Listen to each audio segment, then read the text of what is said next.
Welcome back. Namibia stands at a critical turning point. Once known for its mineral exports and vast landscapes, the country is now attracting global attention for something beneath the surface, its promising oil and gas reserves. Now, as global energy dynamics shift and investors seek new frontiers, Namibia is carving out a space for itself on the global energy map. At the center of this transformation is the Namibia Oil and Gas Conference, a platform launched in 2023 to ensure local voices, businesses and civil society are not just spectators but participants in the shaping of this new sector. Now in its third year, the 2025 conference carries the theme From Exploration to Action, positioning Namibia as the next energy frontier.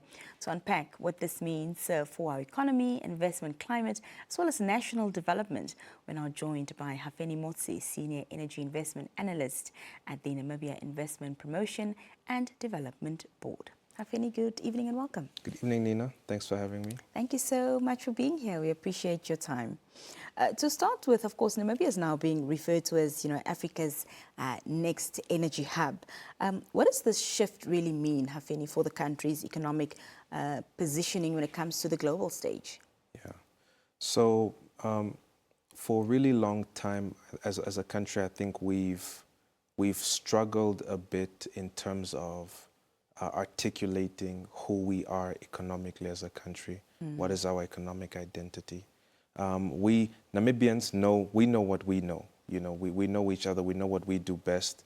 The world knows us as land of the brave. We present ourselves as land of the brave.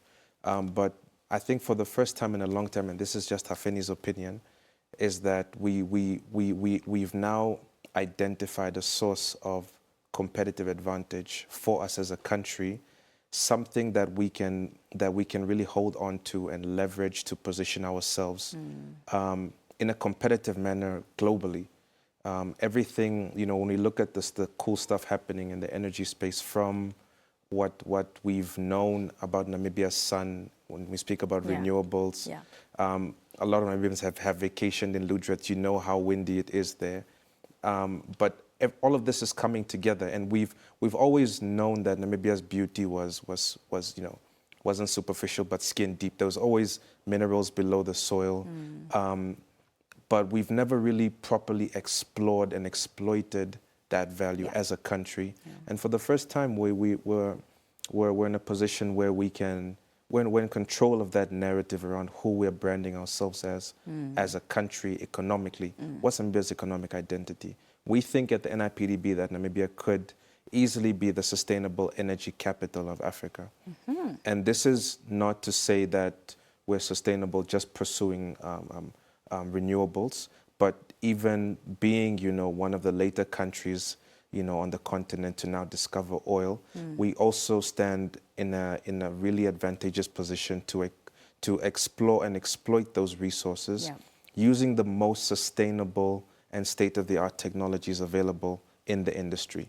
So all of that comes together, and it's really exciting, to be a Namibian in today's economic climate. What a time to be alive, as the young people would say. Of course. Well, Hafeni, as somebody that's closely involved in, investment promotion, what are some of the key, signals or trends that you're seeing in investor appetite when it comes to Namibia's energy sector? So there's probably, especially and specifically on oil and gas now, considering that we aren't an oil and gas producing country yet, a lot of the economic signs and signals is through foreign direct investment, or FDI. A lot of these exploration activities are being channeled towards Namibia because of the resources that were discovered in the Orange Basin. And if we have to go outside of oil and gas, even what we're seeing in the green hydrogen space, a significant amount of DFIs investing in de-risking the business, new and innovative business models around converting renewable energy resources to almost, green traditional commodities and export those. So I think a lot of the signs are in FDI, and what we've seen since 2021 to date is that on average about 45% of the foreign direct investment we've been seeing as a country has been coming from the energy sector, specifically oil and gas, because of how expensive it is to explore in ultra-deep waters. But this is a trend that we anticipate to continue for the foreseeable future. With every successful well that is drilled offshore, one can always expect at least another 2 or 3 follow-up wells to be drilled because of that basin being de-risked. So FDI definitely for the time being, until we start producing as a country, then we could start looking into other economic indicators as well. How do we balance this drive for FDI with the need to ensure strong local ownership and benefit sharing? Of course. I mean, it's important. At the moment, although, FDI numbers are really high, generating that economic activity and capturing it locally are two different things that probably don't get shed enough light on. So it's really important for us, what we're trying to do as an investment board, considering that these resources, whether it's in hydrogen or oil and gas, are already garnering so much international attention. It's now up to us to make sure that when this money does arrive in the country and it's reported at the Bank of Namibia, and these investors are ready to deploy this capital, it's important for us that they deploy it on services and products procured locally. So building a robust and efficient local value chain, we think, is the key to capturing a lot of this economic value. And it also has a spin-off benefit. I mean, local content isn't just for Namibians. It also lowers the cost and the complexities of these new emerging energy industries. So it's a win-win for both the operators and developers, as well as us as Namibians, if we start developing this local value chain together. This year's conference is under the theme From Exploration to Action. So I want to talk about the practical steps that are being taken or can be taken to ensure that, exploration does translate into tangible economic benefits for the Namibian nation. Of course. I mean, as with the previous the answer to the previous question, it's a bit of a continuation of that. We do realize that this local value chain needs to be developed. But at the moment, there's still a pretty wide gap between those in the know and those who aren't in the know. Investing or promoting platforms of this nature help eliminate that information asymmetry, lowering the barriers of participation to allow free access for Namibians to attend the exhibition, for example, is something that was deliberately done to make sure that the average Namibian who expresses interest, by going on the website and registering to participate in the event, can still engage and rub shoulders with foreign, highly technical or specialized service providers, and probably identify a future employer, identify a future technical partner, or even an investor. One doesn't need to always necessarily have a prominent, if I could say, presence in terms of having an exhibition in order for you to get exposure. Just being in the room is already a very big step. And it's important for us to make sure that more Namibians are in the room. I want to talk a little bit about the opportunities that exist, for SMEs and startups that are being encouraged to attend, this conference. What exists for them within this large-scale sector? Of course. So we apart from very specialized or tailored delegate access packages for Namibian MSMEs, we also have created specific platforms on the margins of the strategic conference to ensure that Namibian MSMEs, or what we call Namibian content, is showcased at the event.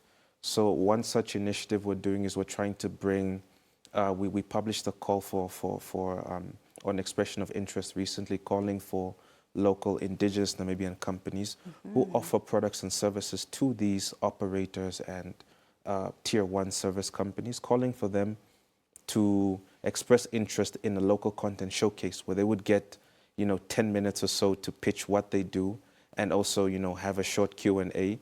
And we're trying to get these companies that would be giving them those contracts as the audience, or at least representatives from these companies in the room.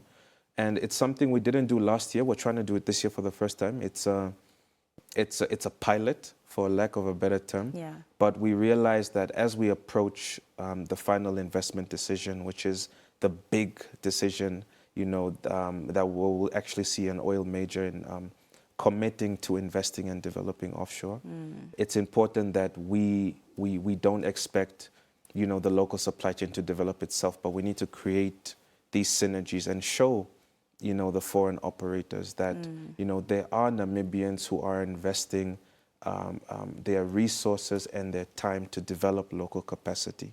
Yeah. And if they're doing that, you know, the most we can do is put them in front of these people so that they know that they exist and they don't say, no, there's no one that does, you know, A, B, C, and D, you know.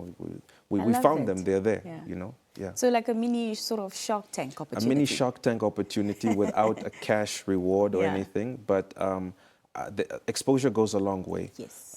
Brand familiarity, all of these things go quite a long way in an emerging or nascent industry like this. 100%. Yeah. What outcomes or breakthroughs, Hafeni, are you hoping that this year's gathering will achieve? So I think more equitable representation is definitely a huge KPI for us. It's a very small industry. Everyone knows each other. All the faces are familiar. People are probably in the same WhatsApp groups even. But there are a lot more people that want to participate, that want to know more. At the moment, Namibians don't know what they don't know. And the least we can do is try to create more opportunities for them to at least be cognizant of what they don't know, so that they can then plan towards capacitating themselves and learning more about these things. So I think the biggest driver for us this year is to have more broad-based participation. You know, at exhibition level, we want the room full. I'm pretty sure we're going to fill it up, but I'm really looking forward to seeing new faces in the room, young faces specifically. Yeah, fantastic. Well, just to round up our conversation, take us through the dates of the conference, where it'll be happening, and for anybody watching who's last minute now decided they want to be a part of it, how can they, do that? Of course. So the conference will start next week, Tuesday, the 12th, and run until the 15th of August. It will be happening at the Mercure Hotel, the old Safari Hotel, but the Mercure Hotel, where we've secured the venue for this event.